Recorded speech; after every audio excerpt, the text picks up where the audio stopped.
Anna Martinez runs a humble barbershop, offering free haircuts to an elderly veteran, Captain James Wellington, for 5 years. Their silent bond, marked by peppermint candies, hides his painful past. When Jimmy reveals his terminal illness and gifts Anna his late wife's ring, emotions unravel. His son David reconnects with him in the shop, sparked by Anna's kindness. After Jimmy's passing, his story transforms the shop into a sanctuary for veterans. A young soldier, Marcus, finds solace in Jimmy's chair, hinting at deeper secrets. What legacy will Anna's compassion uncover next? Love stories of quiet kindness. Subscribe to our channel for more heartfelt tales. Hit the like button, share your thoughts, and comment where you're watching from. Your support keeps these stories alive. Join our community and let's uncover the legacies of compassion together. Thank you. As dawn spills soft light across Maple Street, Anna Martinez, now in her 40th year, stands in the heart of her tiny barbershop, her hands moving with tender precision over the cracked leather of an old barber chair. The shop, the oldest on this quiet stretch of town, feels like an extension of her soul, its walls adorned with faded photographs of soldiers, their faces frozen in time, and yellowed letters of gratitude pinned like fragile relics. A few military uniforms, threadbare and solemn, hang in the corner, silent as unanswered prayers. Each morning, Anna brews coffee in a chipped mug, its familiar weight grounding her. The ancient radio hums Ella Fitzgerald's velvet voice, filling the air with warmth as Anna sweeps the black and white checkered floor, her broom whispering against the tiles. Rain or shine, blistering heat or biting cold, she unlocks the heavy glass door at precisely 7, her routine as steady as the sunrise. 5 years ago, on a November night when rain lashed the windows like a grieving widow, an elderly man appeared at her doorstep. His navy jacket was frayed at the shoulders, his frame trembling, his eyes carrying a weight deeper than the storm outside. Anna didn't ask his name or his story. She simply gestured to the chair and said, "Sit down. Today's on me." Since that night, he's returned every month, a quiet pilgrimage to the shop by the window. He never speaks of wars or wounds, never asks for charity. He just sits, gazing through the rain-streaked glass as Anna's scissors work their gentle rhythm, trimming away the chaos of time. She never pries, sensing the stories buried in his silence are too heavy for words. Beside the chair, on a small wooden table, sit vintage shaving cream and her grandfather's leather strop, relics of a trade passed down through generations. A single peppermint candy waits there too, a small offering she knows he'll take when he leaves. Sometimes the old man forgets things, a small metal pin, his weathered navy cap. Anna folds them carefully, placing them on his chair like talismans to guide him back. The neighborhood whispers about her kindness, their voices tinged with skepticism. "Why does Anna cut his hair for free?" they ask. "What's she get out of it?" Anna only smiles, adjusting the cape around another customer's shoulders, her hands steady as she replies, "Everyone who walks through your life matters. Nobody is truly nobody." Her words carry a quiet conviction, born from years of watching faces come and go, each leaving a mark on her heart. Lisa Rodriguez, her 22-year-old assistant, doesn't share Anna's sentiment. Young and restless, Lisa dreams of bigger things, her ambition as sharp as the scissors she wields. "This isn't a charity, Anna," she says, her voice edged with impatience. "It's a business." Anna doesn't argue. She simply drapes the old man's shoulders with a cape when he shivers, ensuring the radiator hums warmly in his corner of the shop. She sees the way his hands tremble some days, the way his eyes search his reflection, not out of vanity, but as if chasing the ghost of the young sailor he once was. His joints creak like the timbers of an old ship when he stands, and though he never says thank you, his nod carries a weight that words could never hold. He takes his peppermint candy, a small ritual of gratitude, and steps back into the world, leaving Anna to sweep the silver strands from the floor, each one a fragment of a life she'll never fully know. In her quiet moments, Anna imagines the stories woven into those strands. Battles fought on distant seas, the roar of cannons, the ache of letters written to a wife whose smile he still carries, perhaps in a faded photograph tucked close to his heart. Friends lost to time, their names etched in the lines of his face. She sees the loneliness that clings to him like damp fog. And yet, In her chair, he finds a fleeting moment of dignity, a chance to stand a little taller. Some evenings, as Anna counts the day's modest earnings, she knows she could refuse him, save those few dollars. But what passes between them in that worn chair is worth more than money. A quiet exchange of kindness, a currency that can't be spent or deposited, but lingers in the soul. Lisa shakes her head, her practicality clashing with Anna's quiet resolve. "Who's going to remember one poor barber?" she mutters. Anna doesn't answer aloud. Instead, she writes in her appointment book, her pen scratching softly, "If this shop disappears tomorrow, at least I was kind today." The words are her anchor, a reminder that her work is more than a trade. It's a testament to the lives that cross her threshold. Month after month, season after season, the old man returns. His visits are a rhythm in Anna's life, as steady as the tides. Some days his hands shake more, his fingers fumbling with the peppermint candy. Other times his eyes seem clearer, brighter, as if the young sailor inside him is stirring, if only for a moment. Each time he leaves, he pauses at the door, not looking back but standing still, as if gathering the strength to face the world beyond the glass. Anna has learned to read his silence, to sense the days when his burdens are heavier, when the past presses closer. She watches him go, her heart a quiet harbor for his unspoken stories, and then she sweeps the floor, readying the shop for his return. Today, as the morning light filters through the windows, the bell above the door chimes. The old man shuffles in, his navy jacket faded but familiar, his shoulders more stooped than before. His eyes, deep as old wounds, meet Anna's with a flicker of recognition. "Morning, officer," she says softly, her voice a steady warmth. He nods, settling into the chair by the window. But this time he reaches into his pocket, his trembling fingers drawing out a weathered envelope. His voice, rough as gravel, carries a quiet weight. "The Navy never forgets kindness, daughter," he says, placing the envelope in her hand. Anna's heart catches, sensing something monumental in the gesture, though she doesn't yet know what it holds. That afternoon, the bell chimes again. A Navy captain steps inside, his uniform crisp, but his eyes brimming with tears. He carries a small box, his hands steady but reverent, as if holding something sacred. Anna stands behind the chair, her scissors still, her breath held. The shop, with its faded photographs and silent uniforms, feels alive with the weight of the moment, as if every story it holds is waiting to be told. Snowflakes drift lazily onto Maple Street, blanketing the cracked sidewalks in a soft, fleeting apology. Winter's chill seeps into the bones of the town, wrapping everything in a quiet that feels both heavy and intimate, like a secret shared in whispers. Inside the barbershop, the faint buzz of fluorescent lights hums against the gloom, casting a warm glow over the worn linoleum floor. Anna's fingers curl around a peppermint candy, its glossy surface catching the light for a moment before it disappears into her pocket. She buys them by the bag, those small, white circles of sweetness, a quiet rebellion against a world that often leaves a bitter taste. She keeps a bowl of them on the counter, offering one to every soul who crosses the threshold, as if a single candy could ease the weight of their day. The shop feels hollower with each passing week, the silence louder than the chatter that once filled it. Regulars, once as steady as the sunrise, have started to slip away, drawn to the new salon 3 blocks down. It's a place of polished chrome and modern allure. Sleek chairs under soft lighting, flat-screen TVs blaring pop hits, and young stylists with perfect teeth in Instagram feeds that sparkle with followers. Anna doesn't try to compete. She can't. Instead, she sweeps the floor, her broom tracing familiar arcs around the old sailor's chair, its cracked leather holding memories no one else would see. She knows his routine by heart. Third Tuesday of every month, 9:15 sharp, as constant as the tides he once sailed. When he sits there, quiet and unhurried, the shop feels alive again, if only for a moment. Lisa stands at the counter, her fingers tapping out a restless rhythm as she counts the drawer's contents. $23.60. That's all Thursday gave them. Her breath catches in her throat, a sharp exhale breaking the quiet. "Anna, we can't keep going like this," she says, her voice trembling with a worry she can't bury. "You're giving away more haircuts than we're selling. We're drowning." Anna doesn't look up, her broom moving in slow, deliberate strokes.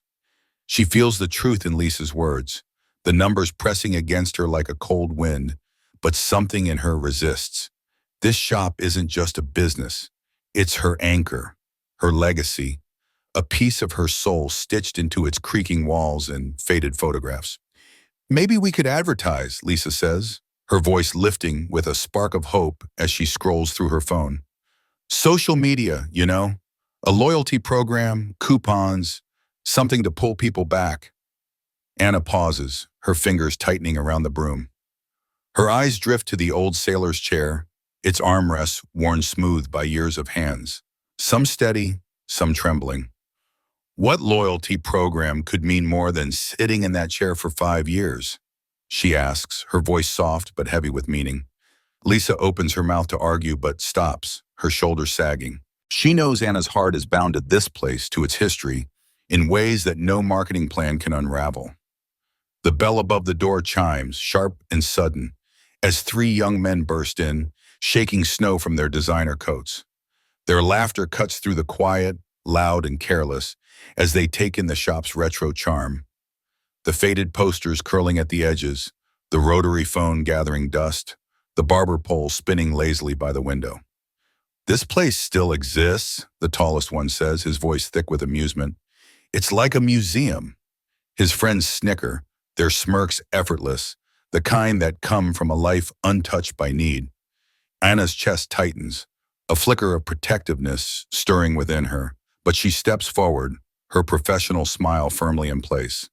"How can I help you, gentlemen?" she asks, her tone even despite the unease curling in her gut.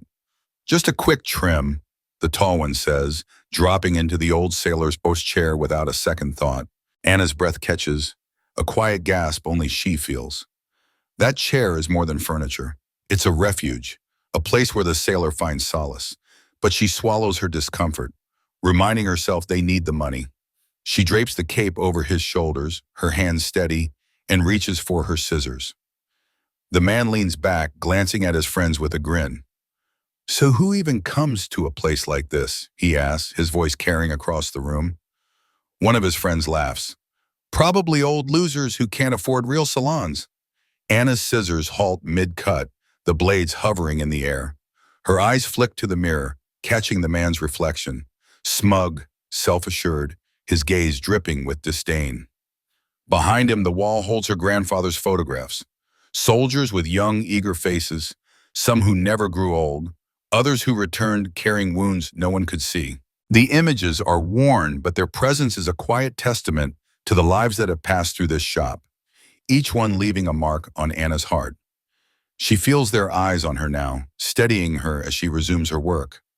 "There's an elderly veteran who comes here," she says, her voice low but resolute. "He served 30 years in the Navy." The man scoffs, unbothered.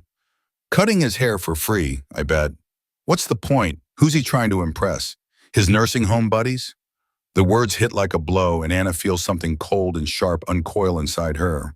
Lisa pauses, her hands stilling as she senses the shift in the air. Anna's hands don't waver, but inside a storm is brewing, a quiet rage fueled by years of watching people like this dismiss what matters.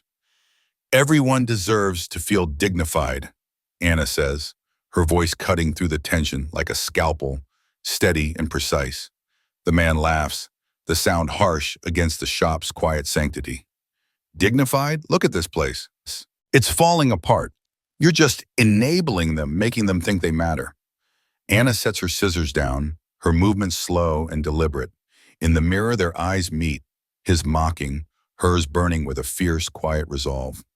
"They do matter," she says, each word a declaration, a truth etched into her very being. "Says who?" he challenges, leaning forward. "What difference does one old sailor make? What difference does any of this make?" The question lingers, heavy and accusing, like smoke curling through the air. Lisa watches, her heart racing, knowing Anna well enough to see the fire behind her calm facade. Anna picks up her scissors again, her hands steady despite the emotions surging within her. Each snip is deliberate, a quiet act of defiance. "My grandfather owned this shop," she says, her voice soft but unyielding. "He cut hair here for 43 years. Soldiers came before they shipped out overseas. Some came back changed, some broken, some not at all. He never charged a veteran, not once. She moves around the chair, her scissors moving with the precision of a lifetime's practice. People asked him the same thing you're asking now. What difference does it make? He'd tell them to watch the men when they left, the way their shoulders straightened, the way they carried themselves. That was his answer. The young man's confidence wavers, his eyes flickering in the mirror. His friends have fallen silent, their smirks gone, replaced by an uneasy quiet. Anna continues, her voice steady but threaded with emotion. The veteran you're mocking? He sits in that chair, and when he leaves, his shoulders are straighter. His chin lifts. For 30 minutes, he remembers who he was. A man who served, who gave everything. That's what difference it makes. She brushes loose hair from his collar, her touch light but intentional. The haircut is finished. The man stares at his reflection, his expression unreadable, caught somewhere between discomfort and realization. Anna removes the cape, avoiding his gaze, her heart heavy but unbroken. He stands, reaching for his wallet. How much? He asks, his voice subdued now, stripped of its earlier bravado. $15, Anna says. He places a 20 on the counter. Keep the change, he mutters. As he and his friends move toward the door, he pauses, his hand on the handle, but he doesn't turn back. The bell chimes as they leave, and the shop settles back into silence, its heart still beating, steady and true. The snow swirled outside the Maple Street barbershop, a small sanctuary against the winter's relentless howl. A young man, his face half hidden by the storm, lingered at the door, his voice cutting through the wind as he asked about the old sailor. Does he really show up here? His tone wavered, caught between awe and disbelief, as if chasing a story he wasn't sure he trusted. Inside, Anna, her hands steady despite the chill, stood behind the counter, her voice quiet but laced with unshakable certainty. Third Tuesday of every month, 9:15, like clockwork. The man gave a single sharp nod, his figure dissolving into the snow's chaotic dance. The shop was still, save for the soft rhythm of Lisa's broom sweeping the floor. Lisa's voice pierced the quiet, edged with doubt. You think they'll show up again? Anna shrugged, her eyes on the broom's worn bristles, her mind elsewhere. Doesn't matter, she said, her voice calm but distant, carrying the weight of routine. Tomorrow I'll place fresh peppermint candies on his table, just like I always do. That night, Anna locked the shop's heavy door alone. Lisa had slipped out early, her muttered complaints about updating her resume fading into the winter dusk. The neighborhood felt emptier in the cold, fragile under the snow's weight, as if it might crumble if pressed too hard. Christmas lights glimmered in the windows of nearby houses, their warmth a stark contrast to the barbershop's dim glow, lit only by the small lamp Anna left burning by the door. She paused there, her breath visible in the chill, her gaze drawn to the wall of photographs that told stories no one spoke aloud.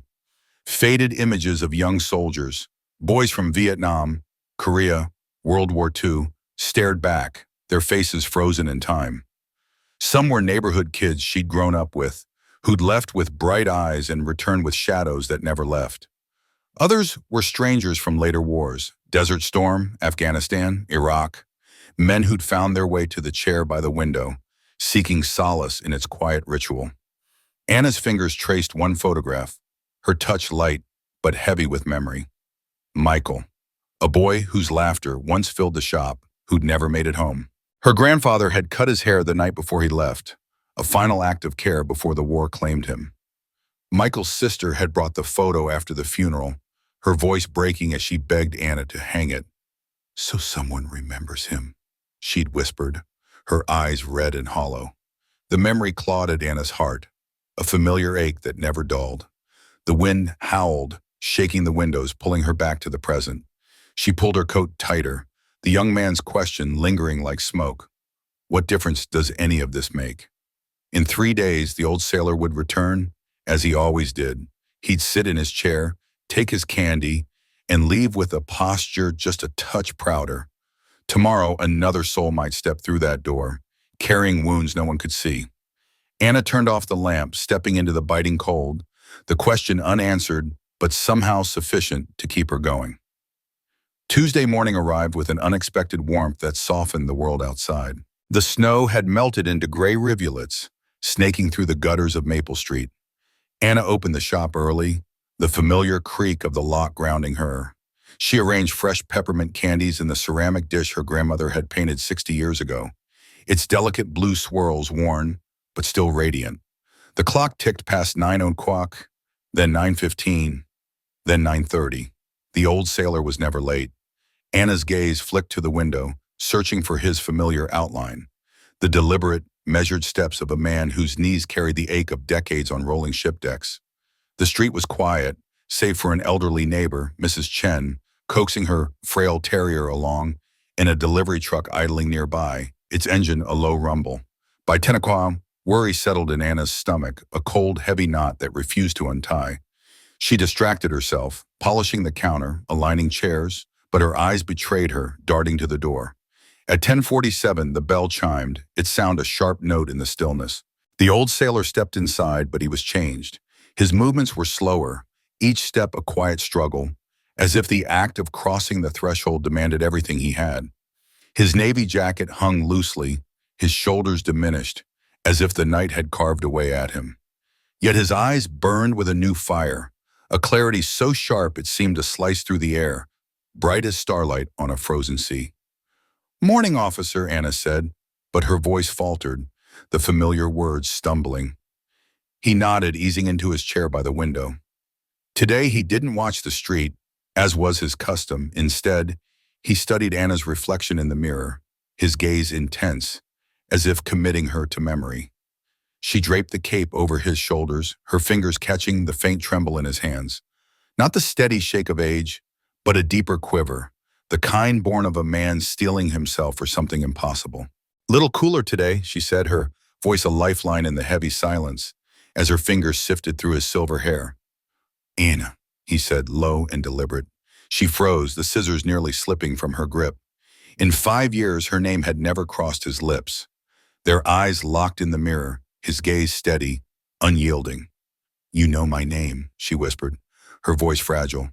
A faint smile touched his weathered face, lines deep as a roadmap of survival. "I know plenty," he said softly. "Know you were 19 when your grandfather passed. Know you fought to keep this shop when folks said you to sell. Know you lay flowers on his grave every Veterans Day." Anna's scissors stilled, her breath trapped in her chest. How could he know? "Small-town neighborhood," he said, his voice gentle but unwavering. "Word gets around. Folks talk about the barber who cuts hair for free."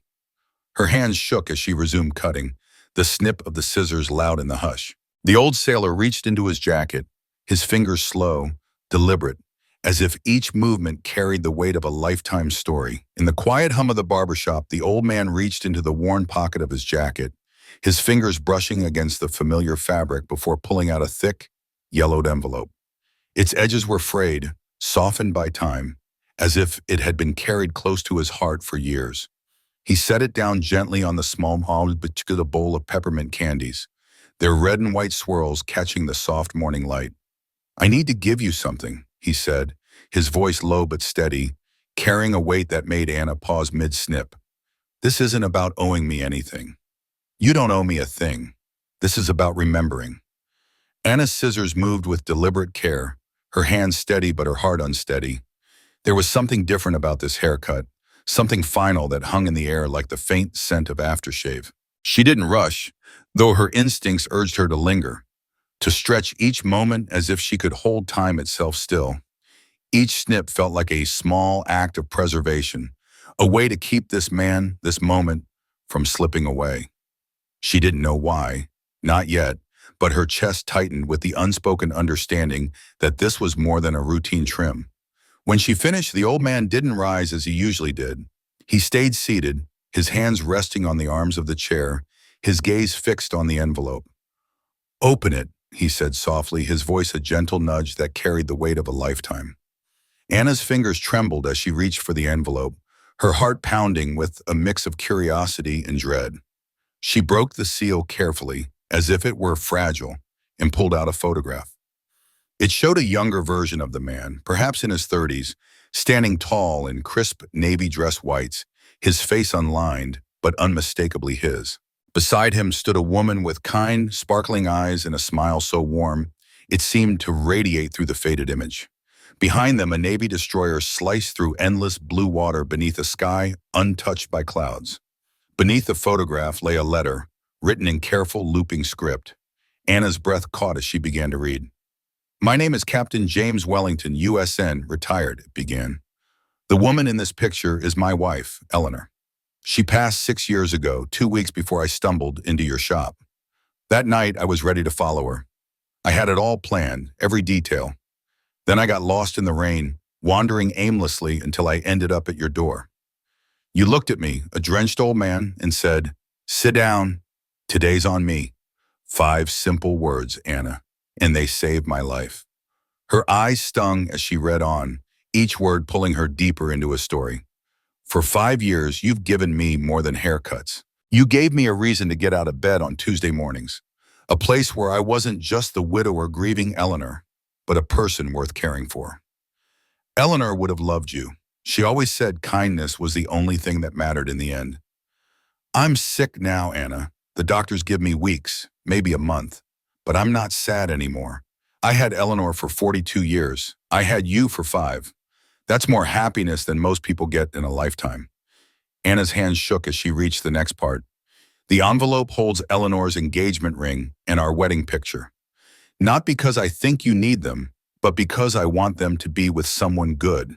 Someone who understands that love isn't about how long you have, but how deeply you care while you're here. Thank you, Anna, for seeing me when I couldn't see myself. Jimmy." Her vision blurred with tears as she reached into the envelope and lifted out the ring. It was simple, a small diamond that caught the light like a star trapped in time. She looked up at Jimmy, his eyes meeting hers with a calm that spoke of peace, not resignation. "Jimmy," she whispered, her voice barely audible, thick with emotion. "Eleanor picked that ring herself," he said, his voice soft but steady. "Said she didn't need anything fancy, just something real." He reached for a peppermint candy from the bowl, unwrapping it with slow, deliberate movements, as if savoring the ritual. She'd wanted to stay somewhere kind. Before Anna could find words, the bell above the shop door chimed, sharp and clear in the quiet. A man in a navy dress uniform stepped inside, his presence commanding yet hesitant. He was younger, perhaps 40, with steel-gray eyes that mirrored Jimmy's, though his were clouded with emotion he was struggling to contain. His jaw was tight, his posture rigid, as if he were bracing himself against a wave of feeling he wasn't ready to face. "Dad," he said, the single word carrying years of worry, love, and unspoken regret. Jimmy turned slowly in his chair, a faint smile breaking through his weathered features. "Right on time, David." The younger man, Captain David Wellington according to the nameplate on his uniform, approached with careful steps, his gaze flickering between his father and Anna. He seemed to be searching for answers, trying to piece together the moment he'd walked into. Jimmy's voice was calm, almost light. "This is Anna," he said simply, "the one I told you about." David extended his hand to Anna, and she noticed the slight tremble in his fingers as she took it. "Ma'am, I'm David Wellington, Dad's son," he said, his voice formal but fraying at the edges. "He never mentioned you." "I asked him not to," Jimmy interjected, his tone gentle but firm. David's eyes darted to his father, a flash of frustration mingling with guilt. "I've been trying to get him to come live with my family in Virginia," David said, his voice cracking. "I thought if I stayed away, he'd eventually agree. I was wrong." Jimmy stood slowly, removing the barber's cape with careful hands. He looked at his son, his expression softening. "David, Anna has cut my hair every month for 5 years. Never asked for payment. Never asked questions. Just treated me like I mattered." His voice was steady, but there was a depth to it, a quiet gratitude that filled the room. "You matter to me, son. To Sarah, to the grandkids. I know that now. But I needed to learn it here first. Needed to remember I was still a man worth caring about." Anna watched as father and son moved toward each other, their embrace awkward at first but growing firmer. 2 Navy officers finding their way back to one another in the small, peppermint-scented shop. David's shoulders shook slightly, and Anna felt her own tears spill over. She clutched the envelope, her fingers tracing the edges of the photograph and the ring inside as if they could anchor her in the flood of emotions. "Ma'am," David said, turning to her, his voice thick with gratitude he didn't know how to express. "I don't know how to thank you." "Don't," Anna replied softly, her voice steady despite the tears. She placed Eleanor's ring back in the envelope with care, as if it were a piece of Jimmy's heart. "Just take care of him." Jimmy reached for one last peppermint candy, unwrapping it with the same slow reverence he always did. He placed it in his mouth, the faint crinkle of the wrapper echoing in the quiet shop.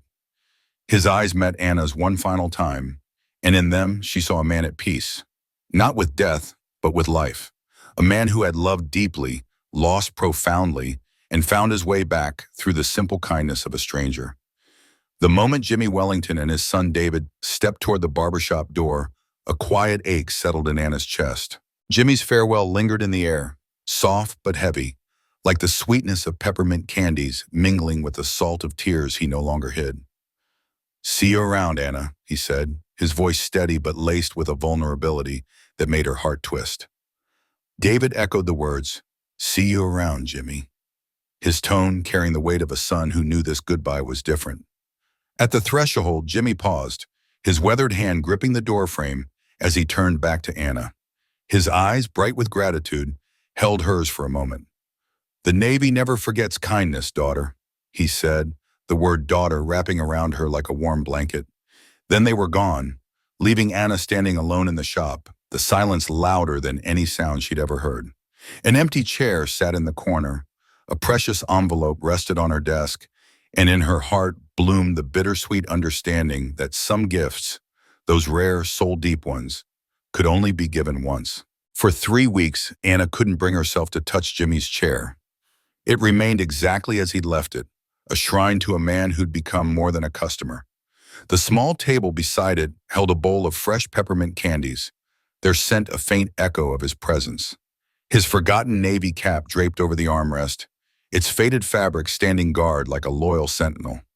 On her desk, Eleanor's engagement ring lay tucked inside its envelope, too sacred to display, too meaningful to lock away. Anna would run her fingers over the paper, imagining the love story it held. Jimmy's love for Eleanor, a love so fierce it had outlasted her, a love he'd entrusted to Anna to honor. The weight of that trust made her breath catch, a mix of pride and sorrow swirling in her chest. The neighborhood around Maple Street began to shift, stirred by whispers of Captain Wellington's story. It started with Mrs. Chen, who'd stood frozen outside the barbershop window, watching the tearful goodbye unfold. Her heart had ached at the sight of Jimmy's trembling shoulders, and she'd carried that moment to her book club, her voice thick as she recounted it. From there, the story spread like ripples across a still pond, touching families, neighbors, and strangers alike. Soon, Maple Street hummed with a quiet reverence, as if the barbershop had become something more, a place where kindness had woven itself into the very walls. The first visitor arrived on a crisp Thursday morning. An elderly woman with silver hair and a posture that spoke of careful dignity stepped through the door, her eyes scanning the shop nervously. "Excuse me," she said, her voice soft but deliberate. "I heard about the Navy captain who used to come here." Anna looked up from sorting scissors and combs, her hands stilling. The woman's gaze flickered to Jimmy's chair, and she continued, her voice trembling. "My husband served on destroyers in Vietnam. He passed last year, and I was wondering if I could sit in that chair just for a moment." Anna's throat tightened, a wave of empathy crashing over her. "Of course," she whispered, gesturing toward the chair. The woman settled into it slowly, her frail hands gripping the armrests as if anchoring herself to a memory. She closed her eyes, her lips moving in a silent whisper. A prayer, perhaps, or a conversation with someone long gone. When she opened her eyes, tears traced paths down her weathered cheeks, each one carrying a story Anna could only imagine. "Thank you," the woman said, her voice breaking. "He would have loved knowing a place like this existed." She left a crumpled $5 bill on the counter, waving off Anna's offer of change, and slipped out as quietly as she'd come, leaving Anna staring at the empty chair, her heart full and heavy. More visitors followed, each drawn by the story of Captain Wellington and the barbershop that had held him in his final years. A young Marine's mother arrived one afternoon, her arms cradling her son's dress blues, the fabric pristine but heavy with loss. "Could you hang these near the photographs?" she asked, her eyes red but resolute. Anna nodded, her hands trembling as she took the uniform, sensing the mother's need to keep her son's memory close. An aging Vietnam veteran stopped by another day, his steps slow but purposeful. "Just wanted to see where Wellington got his haircuts," he said gruffly, but his gaze lingered on the chair, softened by a flicker of respect. Each visitor left something behind. Wildflowers tied with string, small American flags, handwritten notes folded carefully, coins for the next person who might need a free haircut. The shop began to transform, not into a bustling business, but into something deeper, something sacred. Lisa, Anna's assistant, watched the change with wide-eyed wonder.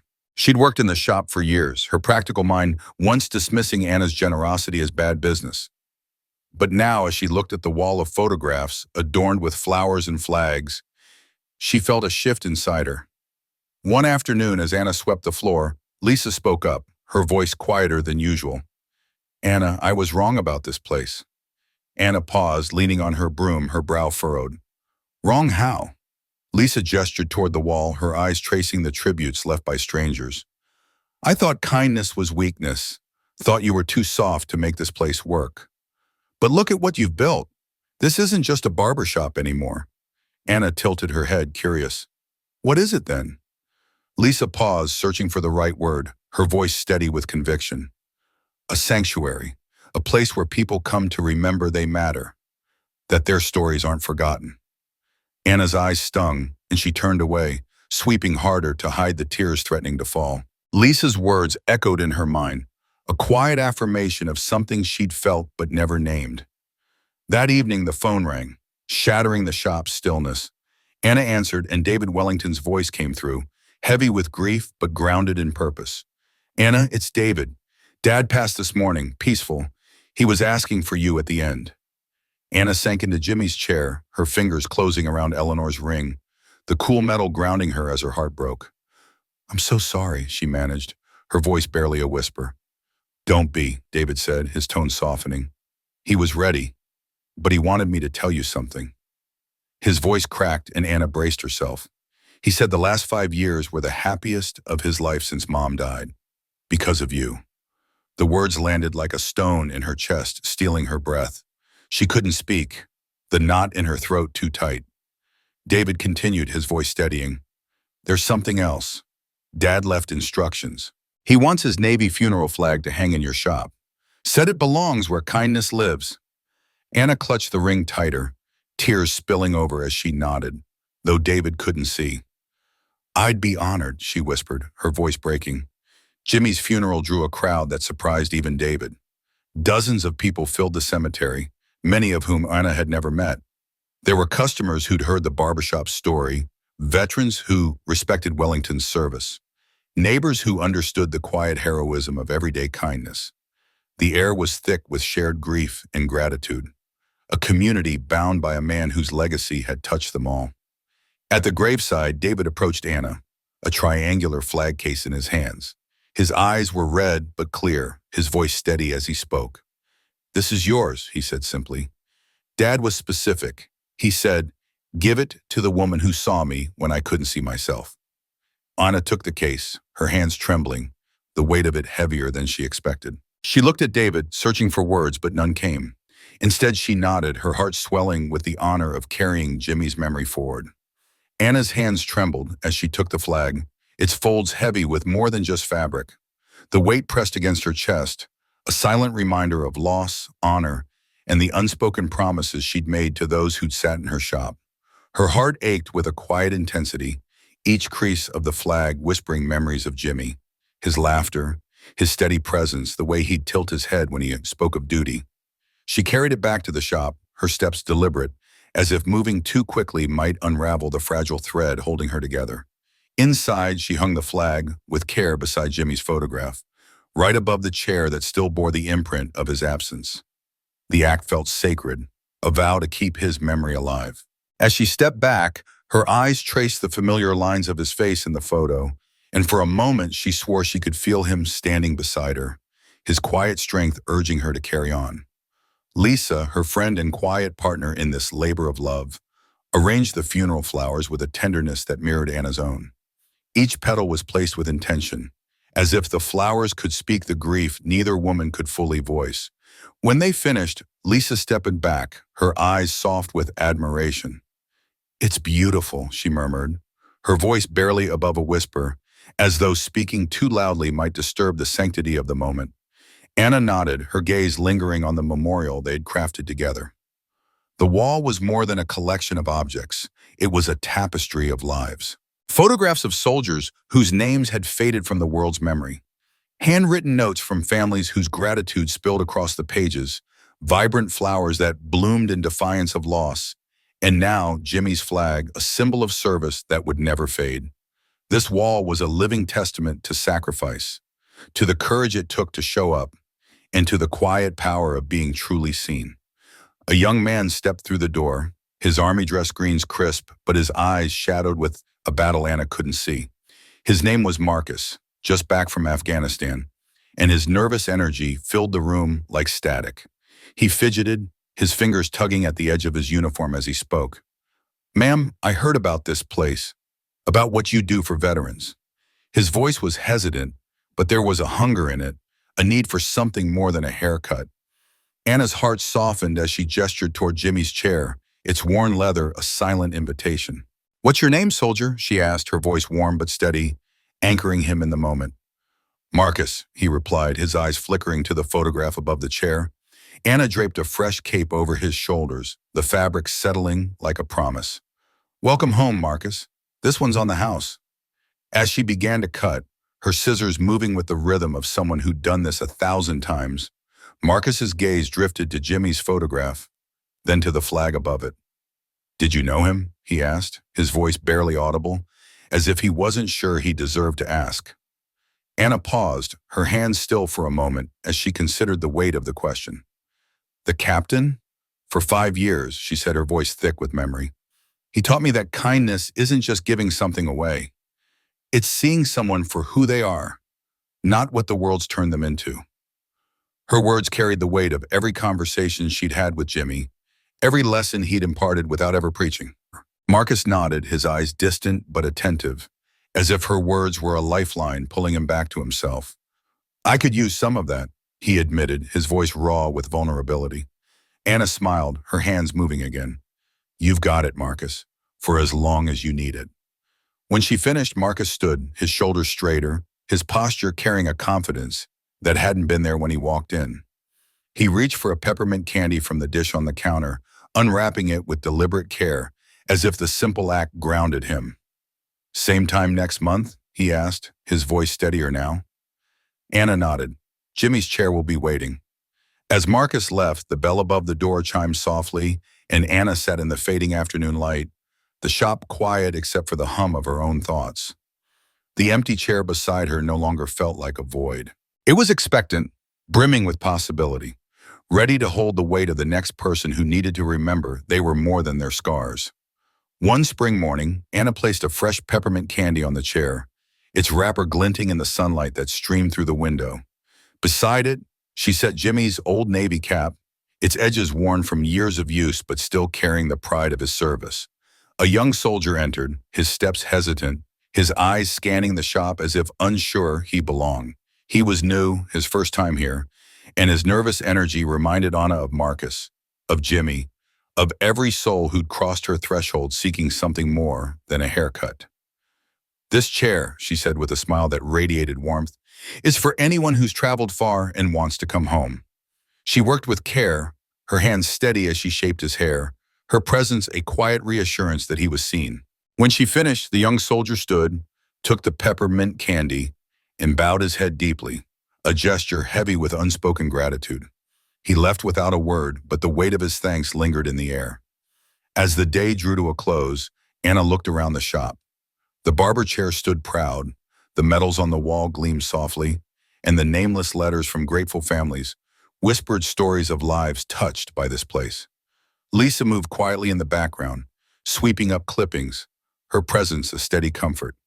Before locking up, Anna taped a note to the window, her handwriting deliberate and clear. If you've ever served or loved someone who did, this place keeps its lights on, waiting for you to come home.